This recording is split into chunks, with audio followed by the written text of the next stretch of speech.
Hello student, practice set 6.4 last part मध्ये आपण start केला होता. क्वेश्चन नंबर 4 स्टार्ट करतोय. क्वेश्चन नंबर 4 काय? X square minus 5x minus 24 divided by x plus 3 into x plus 8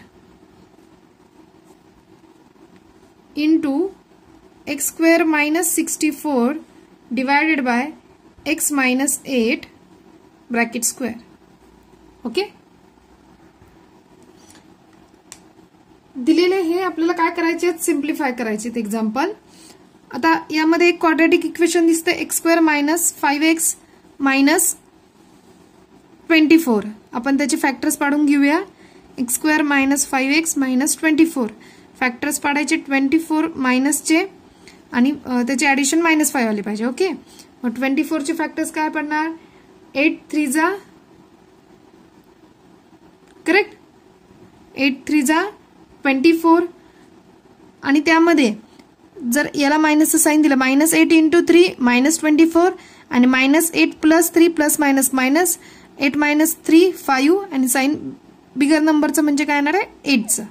okay, factors असे पडलेत. मग आपण फॅक्टर्स लिहून घेऊया. X square minus 8x plus 3x minus 24 हे फॅक्टर्स पडलेत.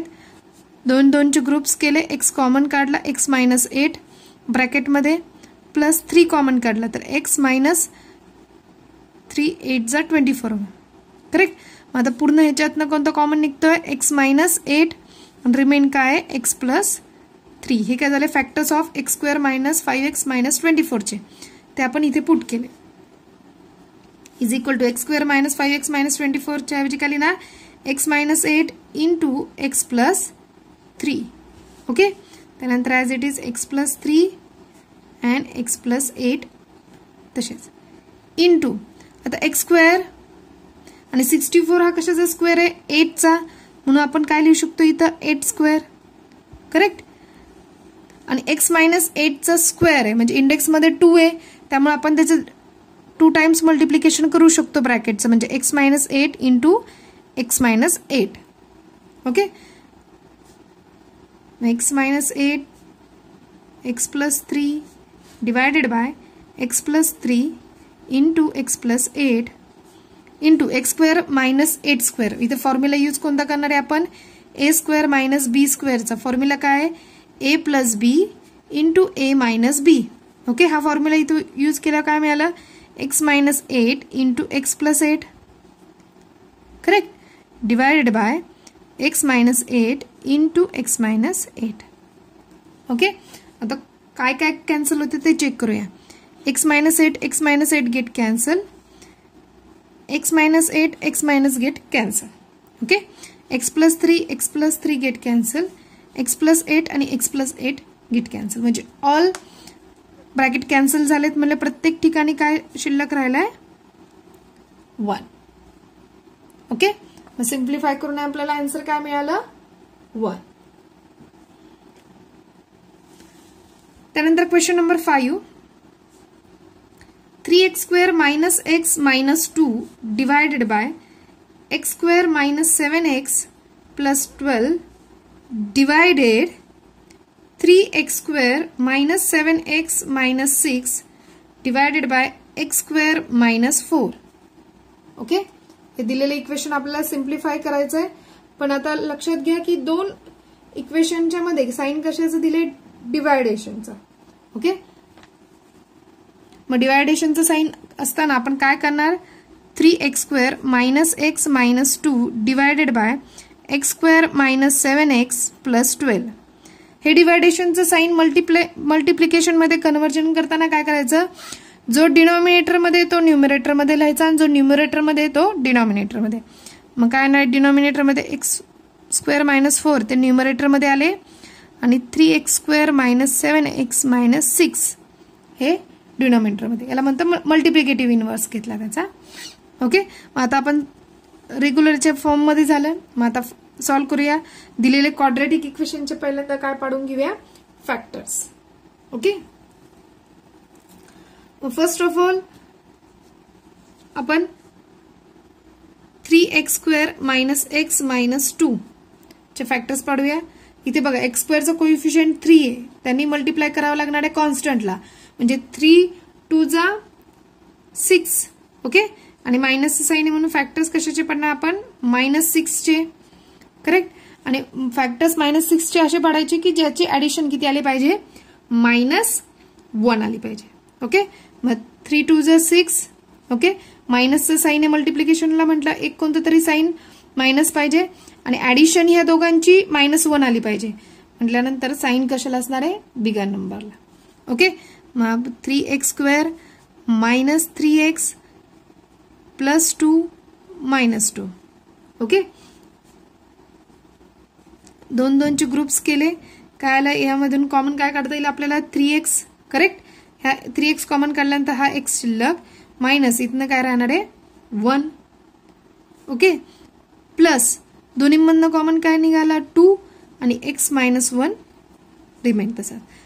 पूर्ण याच्यातनं होलमधनं x -1 कॉमन, आणि 3x + 2 रिमेन. फॅक्टर्स काय पडले, 3x² - x -2 चे x -1 bracket into 3x + 2. Okay, next आपल्याला दिले 3x² - 7x - 6 चे फॅक्टर्स पडूया आता. 3x² - 7x - 6 फॅक्टर 3 × 6 चे म्हणजे -18 चे फॅक्टर्स पडायचे. करेक्ट. x² चा कोइफिशियंट अँड कॉन्स्टंट. -18 चे फॅक्टर्स काय पडणार आहेत की ज्याची ऍडिशन -7 आली पाहिजे, म्हणजे ऍडिशन -7 म्हटल्यानंतर जो मोठा फॅक्टर असेल त्याला काय येणार आहे, मायनसचं साईन येणार. 9 2 जा 18, आणि मायनसचं साईन पाहिजे म्हणजे 9 + 2 -7. ओके, मग काय आले factors, 3x² - 9x + 2x - 6. 3x common निघाला, काय राहिलं x -3. करेक्ट. यातनं 2 कॉमन निघू शकतो, आणि ब्रॅकेट मध्ये राहिलं x -3. होलमधून काय कॉमन निघणार आहे, x -3, आणि ब्रॅकेटमध्ये राहत आहे 3x + 2. ओके, मग 3x² - 7x - 6 चे फॅक्टर्स काय पडलेत, x -3 इंटू 3x + 2. ओके, त्यानंतर आपल्याला अजून एक क्वाड्रॅटिक इक्वेशन दिसतंय, x² - 7x + 12. करेक्ट. फॅक्टर्स पडणार आहे 12 चे, आणि ऍडिशन आली पाहिजे -7. ओके, मग आता 12 चे फॅक्टर्स काय पडणार, 3 4 जा 12, मायनस साईन म्हटल्यानंतर दोन्हींची ऍडिशन -7 आली पाहिजे. मायनस जर साईन दिला तर दोन्हींची minus minus become a plus, and sign bigger नंबरचं पण मायनस राहणार. मग फॅक्टर्स काय पडले, x² - 3x - 4x + 12. Correct. दोन्हीमधनं x common निघाला, x -3 as it is, -4 common काढले तर x -3 ब्रॅकेटमध्ये राहणार. x -3 कॉमन निघाला, नेक्स्ट x -4. मग फॅक्टर्स काय पडले, x² - 7x + 12 चे x -3 अँड x -4. ओके, आलेले हे फॅक्टर्स आता आपण इक्वेशन मध्ये पुट करून घेऊया. 3x² - x - 2 फॅक्टर्स किती पडलेत, x -1 into 3x + 2, x -1 into 3x + 2 divided by x² - 7x + 12 चे फॅक्टर्स काय आहेत, x -3 into x -4. Okay, into आता इथे काय x² - 4चा स्क्वेअर, 4 कशाचा स्क्वेअर आहे, 2चा, म्हणजे काय आहे 2², आणि 3x² - 7x - 6 चे फॅक्टर्स काय पडलेत, x -3 इंटू 3x + 2. ओके, आता x -1 as it is, 3x + 2 as it is, divided by x -3 as it is, x -4 into, आता हे कसे लिहू शकतो, अगेन फॉर्म्युला कोणता वापरणार आहे, a² - b² is equal to a + b, a - b. मग x² - 2² काय असणार आहे, x -2 x + 2 divided by x -3 into 3x + 2. Okay, आता बघा यातले कोणकोणते फॅक्टर्स तुम्हाला कॅन्सल करता येणार आहेत. ओके, बघा बरं, 3x plus 2 get cancel, 3x plus 2. Okay. Next, आता यामध्ये अजून कोणतं कॉमन फॅक्टर मिळतोय का कॅन्सल होण्यासारखा न्यूमरेटर आणि डिनोमिनेटर मध्ये? तर नाही. मग कोणकोणते फॅक्टर्स राहिलेत? x-1 into x-2 into x plus 2, correct, divided bye x-3 into x-4 into x-3. Okay. मग आता x-1 into x-2 into x plus 2 sorry, divided by x-2 into x-2 x-3 square into x-4. हे काय झालं? Simplification of given equation.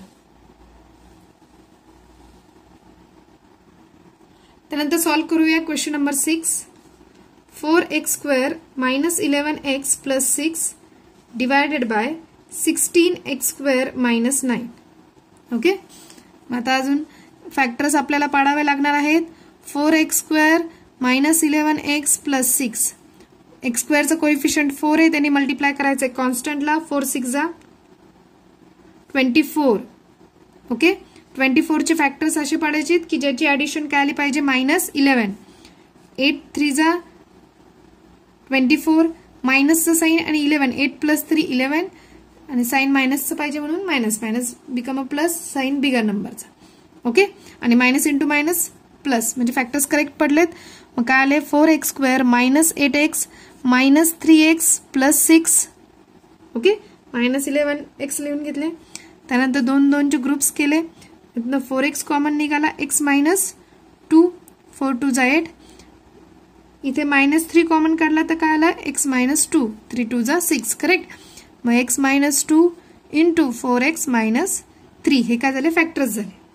Okay.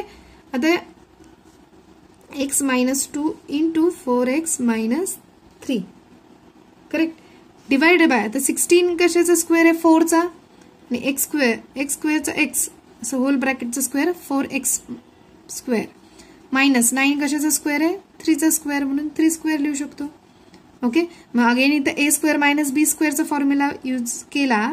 x minus 2 4x minus 3, denominator मध्ये a square minus b square म्हणजे काय? a plus b, a minus b म्हणजे काय येणार आहे? 4x minus 3 into 4x plus 3, correct.